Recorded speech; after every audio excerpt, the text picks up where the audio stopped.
साथियों, जय भीम। जय भारत, जय संविधान, जय मंडल, जय जोहार, जय लोकतंत्र, जय विज्ञान, जय जवान, जय किसान। आज का ये फेसबुक लाइव 2-3 विषयों को लेके है जो अति महत्वपूर्ण है। और क्योंकि बहुत सारे इंटरव्यू देते हैं हम लोग, बहुत कुछ देते हैं, तो वो हम वहां वही बात रख पाते हैं, या हाउस में भी बोलते हैं तो समय कमी होती है।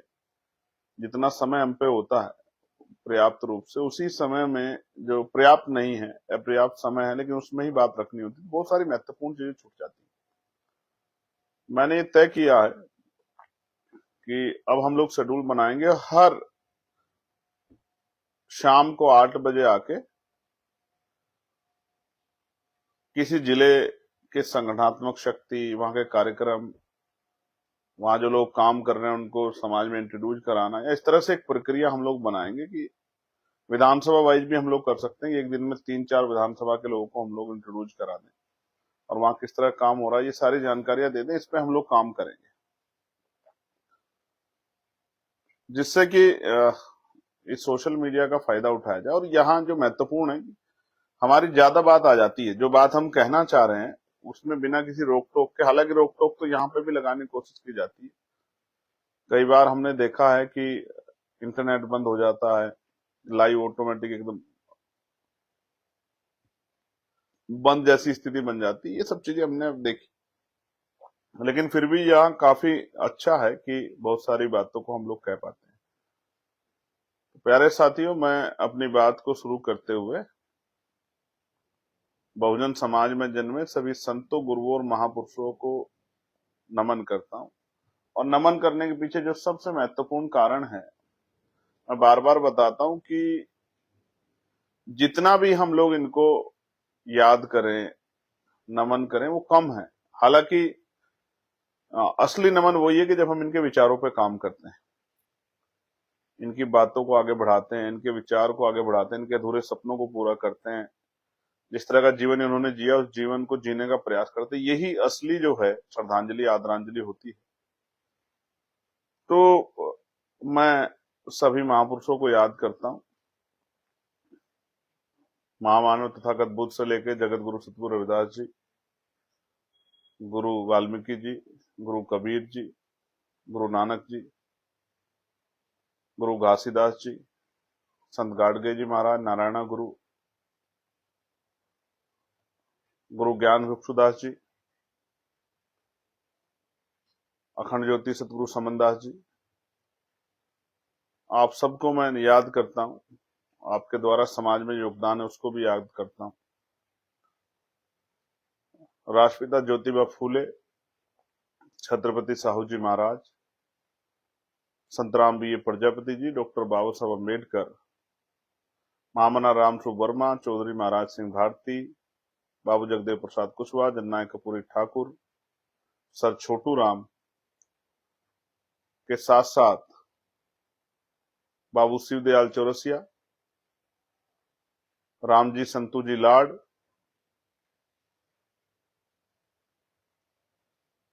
उनके साथ साथ ब्रह्मानंद लोधी जी,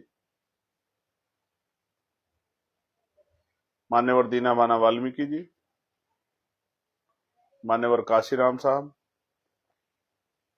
मां रमाबाई, मां सावित्रीबाई फूले, मां फातिमा शेख, मां झलकारी बाई, मां अवंतिका बाई लोधी, मां इल्याबाई होलकर, तमाम वीरांगनाओं को, मां फूलन देवी, तमाम वीरांगनाओं को भी मैं याद करता हूं, उनको अपने श्रद्धा के सुमन अर्पित करता हूं। और देश के आजादी में बलिदान देने वाले सभी शहीदों को भी, क्रांतिकारी भाइयों को, कोतवाल धन सिंह गुर्जर से लेकर तमाम हमारे शहीद आजम सरदार भगत सिंह, उधम सिंह जी, सरदार करतार सिंह सराभा जी, तमाम उन वीरों को जिनके रक्त से ये मिट्टी जो है उनका बलिदान हुआ और इस देश में आजादी है, उन महापुरुषों को भी मैं याद करता हूं। और बीपी पूर्व प्रधानमंत्री वीपी सिंह जी को भी मैं याद करता हूं, क्योंकि उनके द्वारा उनके समय में किया गया एक प्रयास जो है जिसने बहुत सारे पिछड़े समाज के लोगों को मुख्य धारा में लाने का काम किया। बीपी मंडल जी को भी मैं याद करता हूं। प्यारे साथियों, सबसे पहले तो मैं बाराबंकी की सफल रैली के लिए आप सबको बधाई देता हूं। उत्तर प्रदेश की पूरी टीम जिन्होंने वहां देखरेख की, वॉलंटियर फोर्स के हमारी भाई और बहन, मैंने बहनों को भी देखा वॉलंटियर काम करते हुए, उन बहनों को बधाई देता हूं। वो मुझे सुन रही होंगी या सुनेंगी बाद में। उन भाइयों को बधाई देता हूं जो गर्मी में पसीने पसीने होकर खड़े थे। टेंट उड़ गया था, रात में आंधी आई और टेंट उड़ गया था, और सुबह मुझे बात बताई गई कि, और मुझे वीडियो दिखाई गई कि हालत बड़े खराब है, लेकिन टेंट के बाहर, टेंट के अंदर जो माताएं, बुजुर्ग, अभिभावक के रूप में जो नौजवान साथी थे वो तो थे ही, लेकिन जो माताएं और नौजवान साथी धूप में खड़े होकर सुन रहे थे, गर्मी में जो डटे हुए थे, मैं उनको भी बहुत दिल से आभार प्रकट करता हूं आपके प्यार के लिए, आपके आशीर्वाद के लिए। और मैं आपको विश्वास दिलाता हूं कि हम लोग भी इसीलिए ज्यादा काम कर रहे हैं कि महापुरुषों के अधूरे सपने को हम लोग पूरा कर पाए। और मैं आपसे बहुत जिम्मेदारी से आजाद समाज पार्टी के एक कार्यकर्ता, भीम आर्मी के एक कार्यकर्ता की तरफ से कहना चाहता हूं, एक एक नेता की तरफ से, कि आजाद समाज पार्टी उत्तर प्रदेश में इतिहास लिखेगी 2027 में। और ये अब आने वाले कुछ दिनों में आपको दिख जाएगा, हमारी नीतियों के कारण, जिस तरह की नीति पे हम लोग काम कर रहे हैं, जिस तरह की पॉलिसी पे हम लोग काम कर रहे हैं। तो प्यारे साथियों, बधाई जिले की टीम को, मंडल की टीम को, उन साथियों को जिन्होंने एक एक पैसा जुटाया। एक मेरा आग्रह रहेगा, हालांकि इसकी आलोचना भी होगी इस बातों से, मगर मुझे बहुत फर्क नहीं पड़ता है। मैं अपने साथियों से भी, जहां भी रैली, जैसे कार्यक्रम अभी लखीमपुर खीरी में है 29 तारीख का, सहयोग के लिए भी कोई चीज आप रखा करो, क्योंकि ये जो आंदोलन है हमारा महापुरुषों पर का विचारों पर आधारित आंदोलन है। तो एक वोट के साथ एक नोट की अपील भी क्या करो, दल चलाने के लिए सहयोग की जरूरत है। कई चीजें सहयोग कमी में नहीं हो पाती। मैं आपसे आग्रह करूंगा, जितने साथी आते हैं, कि वो थोड़ा थोड़ा सहयोग भी आंदोलन में किया करो, जिससे कि हम आंदोलन को तेजी से आगे बढ़ा पाए। और इसको इस तरह आप समझिए कि आज की जो सरकार है, उन पे आरोप है कि कॉर्पोरेट सेक्टर के लोग, पूंजीपति लोग, उनको आंदोलन के लिए पैसा देते हैं, आंदोलन कामयाब करने के लिए। लेकिन उन पे ये भी आरोप है कि उस आंदोलन को कामयाब करने के लिए जिनसे पैसा लेते हैं उनके लिए काम करते हैं, और उसमें आम जनता का अहित होता है। अगर हम लोग भी कॉर्पोरेट सेक्टर के लोगों से पैसा अगर हम लोग लेने लग जाएंगे, उनका काम करने लग जाएंगे, तो इससे हम लोग अपने लोगों का काम नहीं कर पाएंगे। इस पे हमारे नायक मान्यवर काशीराम साहब कहते हैं, जो सहारा देगा वो इशारा भी देगा। तो अपने लोगों से सहारा लो, उनके इशारे पर काम करो। बहुजन समाज के लोग अगर गुलामी से आजादी चाहते हैं, तो चाहे तो वो 1 रुपया रोज भी अपने घर में इकट्ठा कर सकते हैं। कुछ सामान लेके आए, 1 रुपया बचा, उसको रख लिया, इस नाम से लिख के किसी गुल्लक में, किसी बॉक्स में, किसी बैग में, कि भाई ये पैसा आजादी के लिए चंद्रशेखर आजाद भाई को देना, आजाद समाज पार्टी काशीराम को पहुंचाना है। और जब भी आपको समय लगे, पास के कार्यालय में जाके जमा करा दो। इसलिए ये मांग मेरी आपसे थी, और मैं साथियों से भी कहूंगा कि भाई इस बात को क्या करो। हम कोई धन्ना सेठों की औलाद, कहां से लाएंगे पैसा आंदोलन कामयाब करने के लिए।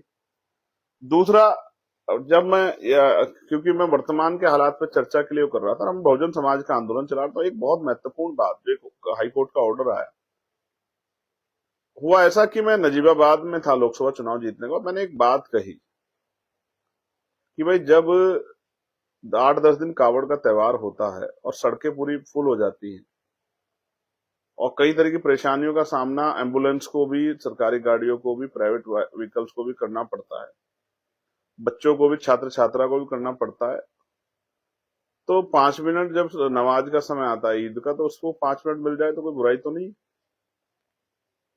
बड़ी आलोचना हुई कि देखिए चंद्रशेखर कैसी बात कर रहे हैं, तमाम मीडिया ने उल्टा सीधी बातें चलाई, क्योंकि मीडिया काम तो ये उसको उस तरह से जो है समाज में पैदा करना कि हम बंटवारे की वो कर रहे हैं। लेकिन ये बात बंटवारे की नहीं थी, ये बात थी बराबरी की, कि सरकार अगर सबकी है और सरकार अगर संविधान के अनुरूप कार्य कर रही है, तो सबको बराबर का अधिकार मिलना चाहिए। धार्मिक उपासना की स्वतंत्रता है देश में, आर्टिकल 25, 26, 27, 28 है। तो सभी को अपने धर्म को पालन करने का अधिकार मिलना चाहिए, उसके लिए उस तरह के पर्याप्त अवसर और सुविधाएं मिलनी चाहिए।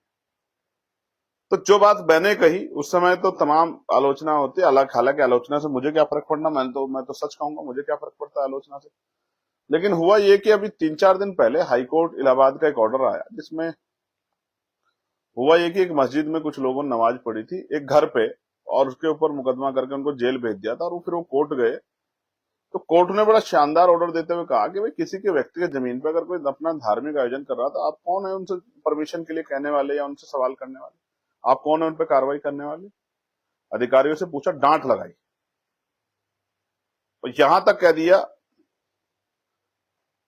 कि अगर आप संभल में तो धर्म का पालन नहीं करा सकते तो एसएसपी डीएम कहा कि आप ट्रांसफर ले लो किसी दूसरे जिले में, या नौकरियां छोड़ दो। इस तरह की सख्त टिप्पणी की हाईकोर्ट। मैंने उसको पढ़ा, और पढ़ा तो मुझे एहसास हुआ कि जिस बात को मैं कह रहा था as a lawyer, as a संविधान पालन करने वाला था, एक भारतीय नागरिक होने के नाते और एक जनप्रतिनिधि होने के नाते भी, मतलब बराबरी की बात जब मैं कर रहा था, तो जब मेरे ऊपर तो आलोचना, तो मैं तो देखूं उन लोगों की हिम्मत, वो हाईकोर्ट पे आलोचना करे, हाईकोर्ट के खिलाफ आंदोलन करे जो मेरे खिलाफ इस तरह की बातें कर रहे थे। मैं जो बात कहता हूं वो कानून के दायरे में कहता हूं, संविधान सम्मत कहता हूं, बहुत जिम्मेदारी से कहता हूं, क्योंकि मैं जो बात कह रहा हूं हमारे लोगों पे उसका असर होता है। हमारे इतने जो लाखों लोग हैं, करोड़ों लोग जो जुड़े हुए, वो उसको फॉलो करते हैं। इसलिए मैं बहुत बात को गंभीरता से कहता हूं, बड़ी समझदारी से कहता हूं, और इस बात को समझते हुए कहता हूं कि संविधान के मूल्य क्या है, संविधान को बनाने वाले लोग, संविधान की जो भावना है, इस विषय पे संविधान की भावना क्या है। तो कोर्ट ने बड़ी सख्त टिप्पणी की कि आप संख्या नहीं तय कर सकते हो, ठीक है, आप जो है उनको जबरन नमाज पढ़ने से मना नहीं कर सकते हो। तो सवाल ये है, एक तरफ देखिए, मैं बिल्कुल जो बात करूंगा वो संवैधानिक दायरे में करूंगा, और जो बात करूंगा, हालांकि आप आलोचना करें या समर्थन करें, मुझे इस बात से फर्क नहीं पड़ता, लेकिन जो बात कहूंगा वो न्याय की कहूंगा, मानवतावादी बात कहूंगा, इंसानियत की बात करूंगा, ठीक है, इसके राजनीतिक वोट का नफा नुकसान की चिंता नहीं करते हुए।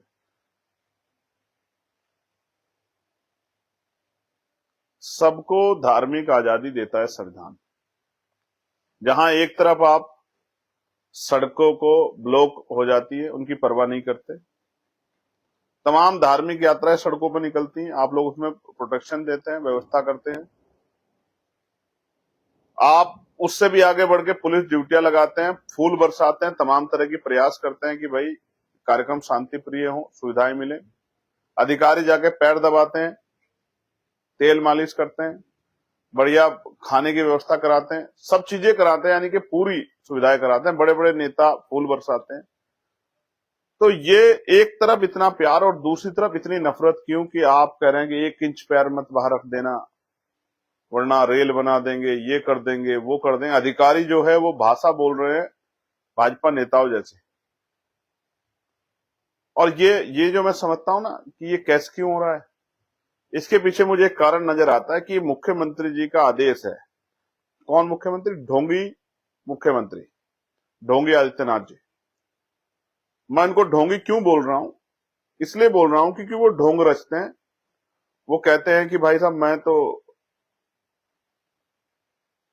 संन्यास लिया हुआ व्यक्ति हूं। हालांकि व्यक्तिगत आलोचना करने का मुझे अधिकार नहीं, मैं करना चाहता, लेकिन क्योंकि आप प्रदेश के मुख्यमंत्री हैं तो आपका फर्ज ये बैठता है कि संविधान के अकॉर्डिंग आपका भाव सबके प्रति अच्छा होना चाहिए, सबके प्रति आपका एक ही तरह का रुख होना चाहिए, और जो चाहे वो बजट हो, पैसा हो, वो सभी के लिए बराबर तरह से खर्च हो, और वो जो न्याय हो सबके लिए बराबर हो।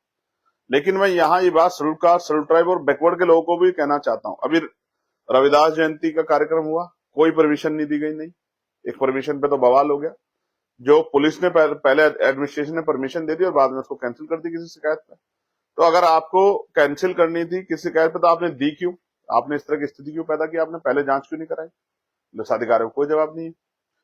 तो मैंने नोटिस किया कि ढोंगी मुख्यमंत्री जी ने आदेश दिए, इसकी वजह से पुलिस मजबूरी में कर रही है।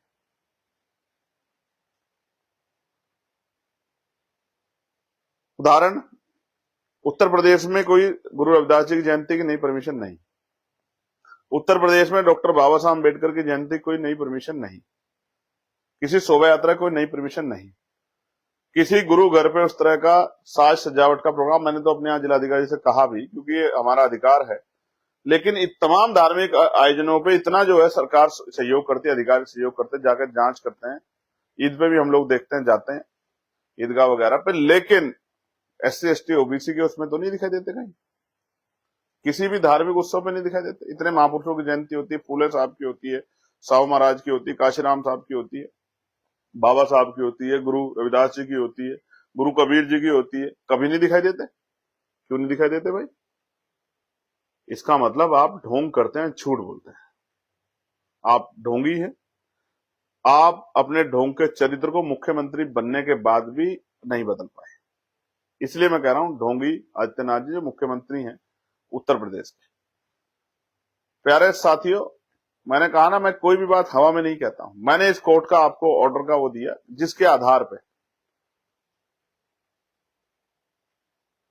कोर्ट ने फटकार लगाई पुलिस को, एडमिनिस्ट्रेशन को, और कहा कि जाके अगर आप पालन नहीं करा सकते, क्या तो इस्तीफा दे दो या फिर कहीं ट्रांसफर ले लो, वरना अदरवाइज लोगों के धर्म की उपासना का जो अधिकार है, धर्म के पालन का अधिकार, उसमें आप छेड़खानी नहीं कर सकते हो।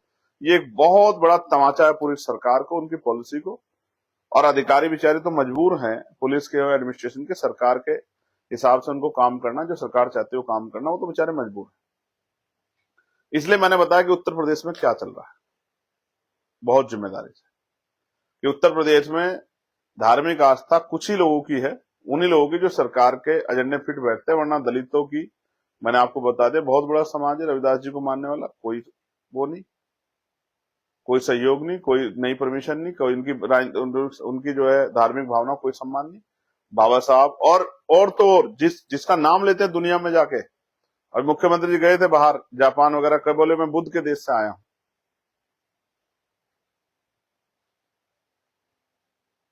I am come from land of Buddha. लेकिन यहां अगर भगवान बुद्ध का कोई जो है कार्यक्रम होता है तो उसकी परमिशन नहीं देते, उस परमिशन में आगे गुंडे तोड़फोड़ कर देते हैं, उल्टा पीड़ितों पे कार्रवाई हो जाती। इसलिए मैं कह रहा हूं कि ढोंगी मुख्यमंत्री जी, वास्तविकता में उनके अंदर न्यायप्रिय चरित्र नहीं है, अदरवाइज वो इस तरह का अन्याय नहीं करते कुर्सी बैठने के बाद। एक दूसरा जो मामला है बड़ा इंपॉर्टेंट है, ये राष्ट्रीय स्तर का मामला है। अब इसमें क्या है, जो केंद्र की हमारी सरकार है, जिसमें मोदी जी प्राइम मिनिस्टर हैं, जो कहते हैं कि मैंने कभी बयान नहीं दिया, जबकि हालांकि उन्होंने मंगलसूत्र और ये वो पता नहीं क्या क्या बयान दिए, कुछ छिपा हुआ नहीं है। लेकिन मैं आपको पढ़ के सुना रहा हूं।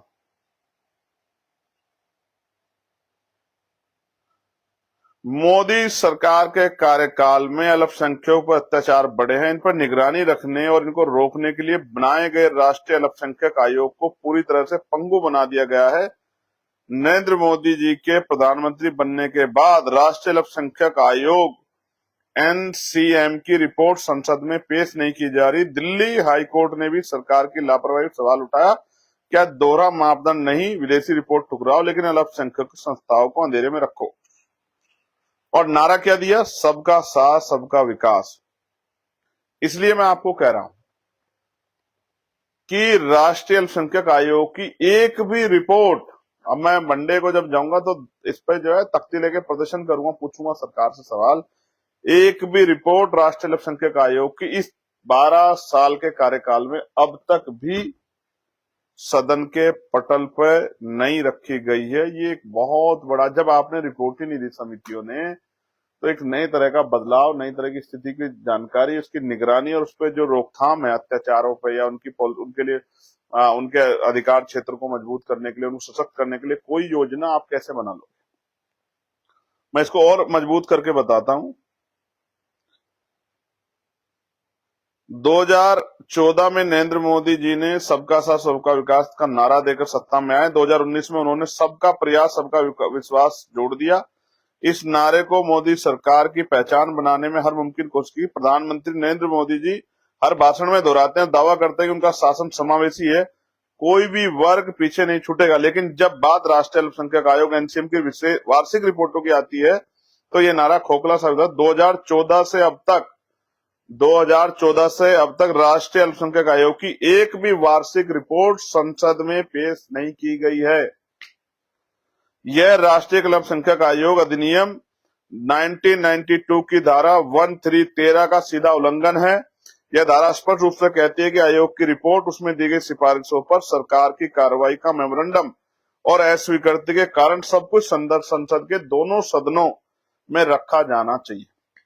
लापरवाही या अल्पसंख्यकों की अनदेखी, यह सिर्फ प्रशासनिक लापरवाही नहीं बल्कि धार्मिक अल्पसंख्यकों, मुसलमानों, ईसाई, सिखों, बौद्धिस्टों, जैनों की और पारसियों के संवैधानिक अधिकारों पर पूरी तरह से उदासीनता है। अत्याचारों की शिकायतें, हिंसा, पुलिस अत्याचार, सामाजिक बहिष्कार, इन सब पर एनसीएम स्वतः संज्ञान लेता है, लेकिन रिपोर्ट सार्वजनिक न होने से ना तो संसद बहस कर पाती, ना जनता को पता चलता कि सरकार क्या कर रही है। तो सबका साथ सबका विकास का नारा खोखला है, ये बात भी मुझे आपको बतानी। हालांकि अलग बात है कि इन विषयों पे कोई चर्चा करता नहीं, किसी पार्टी को फर्क ही नहीं पड़ता कि भाई इस देश में माइनॉरिटी जो है, जिसमें मुसलमान हैं, जैन हैं, सिख हैं, बौद्ध हैं, ईसाई हैं, पारसी हैं, उनके साथ किस तरह की हिंसा हो रही है, किस तरह इनकाउंटर हो रहे हैं, फर्जी इनकाउंटर, किस तरह उनको जो है उनके घरों बुलडोजर चल रहा है, कोई पूछने वाला नहीं, कोई गिनने वाला नहीं, कोई सुनने वाला नहीं। उनके कई बार तो जो उन्हीं के समाज से आते हैं नेता, वो भी बेचारे चुप हो जाते हैं, क्योंकि तत्काल सरकार को मौका मिलता है कार्रवाई करने का। इसलिए मैं आपसे कहना चाहता हूं कि भाई मेरी ये जिम्मेदारी बनती है, सिर्फ नगीना के आधार पे नहीं, नगीना के तो हर एक व्यक्ति का मैं ऋणी हूं। आज उनके वहां के किसानों के लिए मैंने आवाज उठाई कि गन्ने का मूल्य 500 रुपए हो जाए, कर दिया जाए, क्योंकि डबल इंजन सरकार है।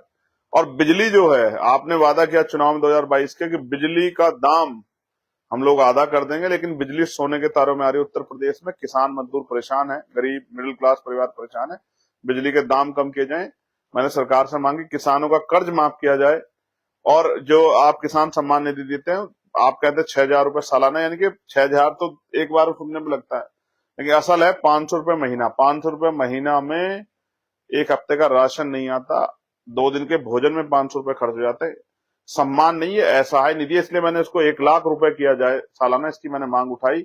और गन्ने के दाम के साथ गन्ने के जो गन्ना हम डालते हैं मील में, उसका पैसा 14 दिन के अंदर आ जाए।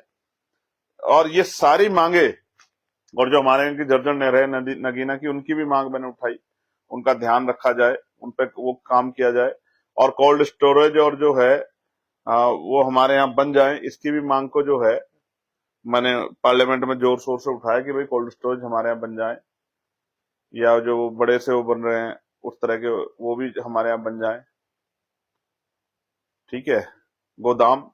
तो ये सब बातें मैंने पार्लियामेंट में उठाई। आज जो मैं बात कर रहा हूँ सिर्फ नगीना के लिए नहीं कर रहा हूँ, देश भर के, उत्तर प्रदेश और तमाम बड़े प्रदेशों और तमाम पूरे देश के जो मुस्लिम्स हैं, जो जैन हैं, जो सिख हैं, जो बौद्ध हैं, जो ईसाई हैं, उन जो पारसी, उनकी धार्मिक आस्था, उनकी सांस्कृतिक विरासत, उनका इतिहास, उनके जो है सशक्तिकरण, उनके साथ जो जुर्म जाति अत्याचार, उनको ध्यान में रख के रखी। और जिन लोगों के सामने रखी है, जो बाबा साहब अम्बेडकर, फूले, साहू, काशीराम जी को मानने वाले लोग हैं, उनके जिनके सामने रखी है, उनको भी मैं बताना चाहता हूँ ये हमारा नैतिक धर्म भी, कि हम इस अन्याय के खिलाफ आवाज उठाएं। अगर हम इस अन्याय के खिलाफ आवाज नहीं उठाएं तो हम भी संविधान की किताब को सिर्फ जो है जबरदस्ती दिखाते ना घूमे कि हम संविधान को मानने, और संविधान को मानने वाले हैं तो संविधान को मूल्यों को भी हमें मानना चाहिए, संविधान के मूल्यों की भी रक्षा करनी चाहिए, संविधान के आधार पर राज व्यवस्था बने, इसका भी हमें कोशिश करनी चाहिए। मैंने जितनी बातें कही, मैं आपसे आग्रह करूंगा, वास्तविकता में अगर आप मुझे सुनते हैं, मुझे मानते हैं, मुझसे प्यार करते हैं, तो मेरी बातों को जन जन तक पहुंचाने का काम भी आप करो, कि किस तरह से इस कम समय में, जो कम समय वहां मिलता है लड़ने के बाद, उसमें मैं किस तरह से देश भर के इशू को, देश के SC ST OBC माइनॉरिटी, महिला, किसान, नौजवान, बेरोजगार, सबके विषयों को मैं उठाने की कोशिश करता हूं, उनकी समस्याओं के हल के लिए। नगीना के विषय को, देश भर के किसानों के विषय को मैंने आज जब शुरू किया तो किसानों को श्रद्धांजलि दी जो शहीद हुए, अपनी स्पीच उनको समर्पित कर दी। मैं इसलिए आपसे कह रहा हूं, मेरे नौजवान साथियों, युवा साथियों, प्यारे नेताओं, हमारी पार्टी के, हमारे संगठन के नेताओं, मैं आपसे कह रहा हूं मेरी बात को सुना करो, इसको जमीन पे ले जाकर लोगों के बीच में रखा करो।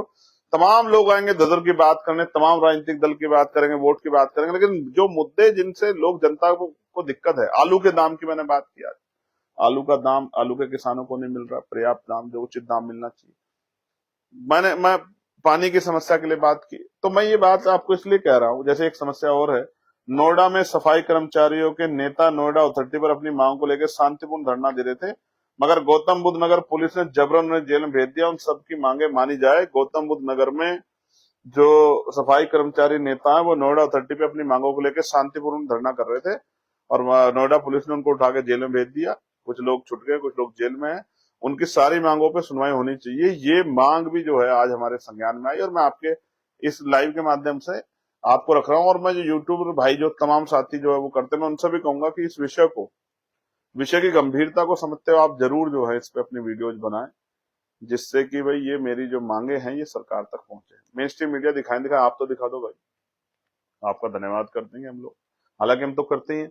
इसलिए मैं आपसे मेरे साथियों ये बात मुझे कहते हुए बड़ी तकलीफ है कि जिस तरह के आज के हालात हैं, और क्योंकि अभी ईद आ गई है, अभी 1-2 दिन बाद ईद का त्योहार आएगा, तो आप देखना किस तरह का जो है माहौल बनाया जाएगा कि आप 5 मिनट ये नहीं कर सकते, आप 10 मिनट वो नहीं कर सकते, और डंडा दिखाया जाएगा और सब चीजें की जाएगी, क्योंकि सरकार जिस विचार की होती है उसको खुश करने के लिए, और क्योंकि वो ये महसूस करते हैं कोई बोलने वाला तो है नहीं यार इनके पक्ष में, कोई बोलने वाला, तो जितना तो दबा सकते हो दबा दो। कहा गया ना, अन्याय करने वाले से अन्याय सहने वाला ज्यादा दोषी होते। हम लोग अन्याय नहीं सह सकते, इसलिए हम लोग आवाज उठाते हैं अन्याय के खिलाफ, और जहां जो भी अपराध होता है अपराध के खिलाफ भी आवाज उठाते हैं। मैं इसलिए बात मैंने आपके सामने रखी कि मेरा दायित्व है आपको जगाना, आपको समझाना। और 29 तारीख का कार्यक्रम लखीमपुर खीरी में, वहां आपसे मुलाकात होगी और इन सभी विषयों पर मैं वहां भी चर्चा करूंगा। और मैं उत्तर प्रदेश के साथ देश भर के नौजवानों से कहना चाहता हूं कि अगर आप वास्तविकता में बेरोजगारी और तमाम समस्या परेशान, तो आइए आजाद समाज पार्टी के साथ जुड़ जाइए। मैं युवा हूं और मेरे साथ बहुत बड़ी एक युवाओं की टीम जो इस आंदोलन में नेतृत्व कर रही है, वो सब बेरोजगारी के दर्द को समझती है। मैं आपको विश्वास दिलाता हूँ, गांव में रहने वाले अपनी माँ को, बहन को, भाई को, उस बुजुर्ग पिता को विश्वास दिलाना चाहता हूँ कि आजाद समाज पार्टी आएगी तो एक एक व्यक्ति को रोजगार से जोड़ा जाएगा। जब उनकी जेब में पैसा होगा तभी स्वाभिमान सम्मान का जीवन मिलेगा। सामाजिक परिवर्तन, आर्थिक मुक्ति का आंदोलन हम लोग संकल्प लिया हमने 15 मार्च को अभी बाराबंकी में 2026 में कि हम वो पूरा करेंगे, महापुरुषों का अधूरा सपना पूरा करेंगे। मैं आपसे भी कह रहा हूं, बेरोजगारी पे हम बहुत बड़ा जो है अब मूवमेंट चलाने वाले हैं, और हमारी नकल में बहुत सारे लोग चलाएंगे, आप देख लेना, बहुत सारे लोग चलाएंगे। इसलिए मैं आपसे जो है अपील करता हूं कि आप आजाद समाज पार्टी जुड़े, आजाद समाज पार्टी को मौका दें, एक अवसर दें। जिस तरह नगीना की आवाज मैंने देश भर के, नगीना के साथ देश भर की आवाज मैंने लोकसभा में सीमित समय में उठाई है। अगर आप मौका देंगे उत्तर प्रदेश पे काम करने का, तो आप देखना उत्तर प्रदेश की काया पलट के रख दी जाएगी, और उत्तर प्रदेश में इतना काम किया जाएगा कि उत्तर प्रदेश का बच्चा बच्चा किसी जाति धर्म का वो बोलेगा कि आजाद समाज पार्टी को ही वोट करेंगे, भविष्य में भी आजाद समाज पार्टी की सरकार बनाएंगे और आजाद समाज पार्टी के जरिए उत्तर प्रदेश के हालात बदलेंगे।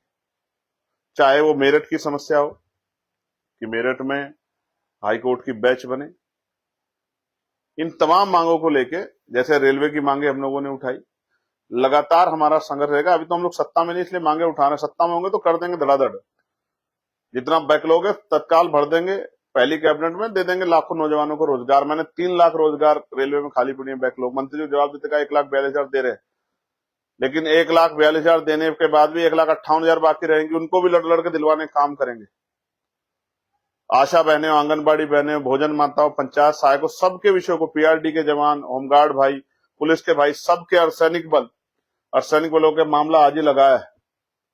उनके साथ जो दोहरा व्यवहार हो रहा है, उनको प्रमोशन नहीं मिल रहा है, उनको पुरानी पेंशन नहीं मिल रही। इन सब चीजों, पुरानी पेंशन के मामले को, प्रमोशन में रिजर्वेशन SC ST OBC कर्मचारियों के लिए जिस तरह का अन्याय कर्मचारी सह रहे हैं, दफ्तरों में भेदभाव हो रहा है और उनको प्रमोशन नहीं मिल रहा है, लीव नहीं मिल रही, ट्रांसफर की समस्या है, इन सब विषयों को फोकस करके इन पे काम करेंगे। लेकिन तब उसके लिए आपको भी एक कदम आगे बढ़ाना पड़ेगा, आर्थिक सहयोग भी करना पड़ेगा और राजनीतिक शक्ति भी देनी पड़ेगी। मैं आपका भाई चंद्रशेखर आजाद, और आपने क्या सीखा, किस तरह का आपका रिस्पॉन्स है, इस बात को आप लेके जाएंगे नहीं जाएंगे इधर उधर की, भाई हम लोग संवैधानिक लोग हैं, इधर उधर की बातें ना करके मुख्य मुद्दों पर लोगों के बीच जाकर चर्चा करेंगे, तो शायद हमारी बात 23 लोगों के बीच में जाएगी।